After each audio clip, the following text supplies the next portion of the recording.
پښتونې ته ننګیالې ته پښتونې ته ننګیالې نه حل کېږي داسې سوالې د دې ښایسته یاد غونډې او د دې ښایسته مشاعرې قابل احترام صدر صاحب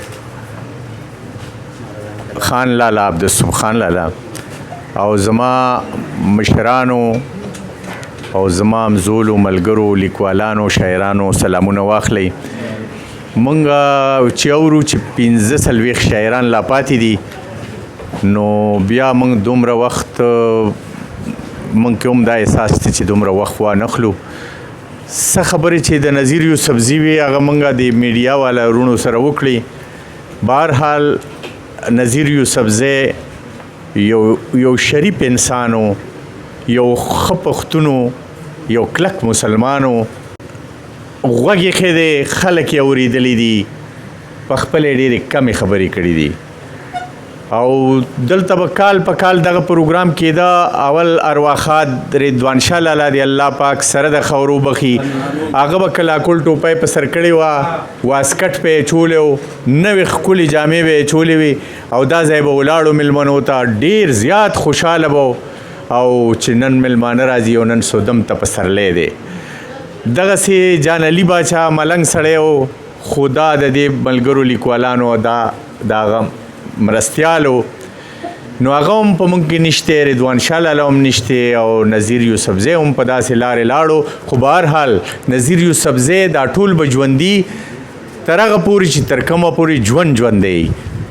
نو الله پاک دې ورته بخښنه وکړي، الله دې په ګور باندې نور کړي او موږ هم په دغه لار روان یو. مرګ حق دی، زموږ په ایمان دی، خو هغه نه چې څه پاتې شوي دي هغه د ټولنې دپاره ډېر مثبت کردار لوبولی دی.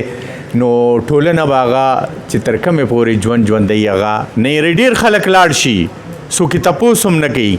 دا د بلاو ډیرو ضلعونه خلک راغلی دی، لیکوالان شاعران راغلی دي، باشعوره خلک راغلی دی، ځکه چې نظیر یوسفزی دی ټولو لیدلی دی، دا ټولو اورېدلی دی او دا محسوسوي چې نظیر یوسفزی د ځان دپاره نو هغه د جهان دپاره او هغه د خپل وطن د خپلې ټولنې دپاره. او ډېره مننه ستاسو، ډېره مهرباني. خپل څو شعرونه به پکې زه هم شریک کړم چې ته پښتونې ته ننګیالې ته پښتونې ته ننګیالې نه حل کېږي داسې سوالې ته پښتونې ته ننګیالې نه حل کېږي داسې سوالې که جلالې که جمالې که جلالې که جمالې پښتنو سره خوشحالې تهمتونو نه یریږي ګنې مینې ته لیوالې تهمتونو نه یریږي ګنې مینې ته لیوالې که د لر یې که د بر یې زما توره زما ډالې که د لر یې که د بر یې زما توره زما ډالې جوړول او رانول کې جوړول او رانول کې یا نصیبه سم کلالې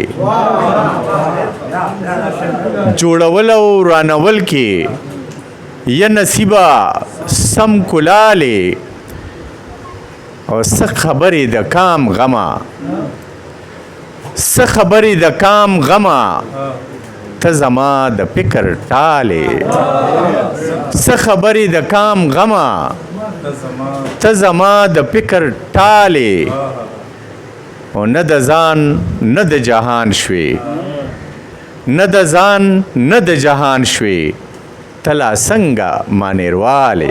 ډېره مننه، ډېره مننه.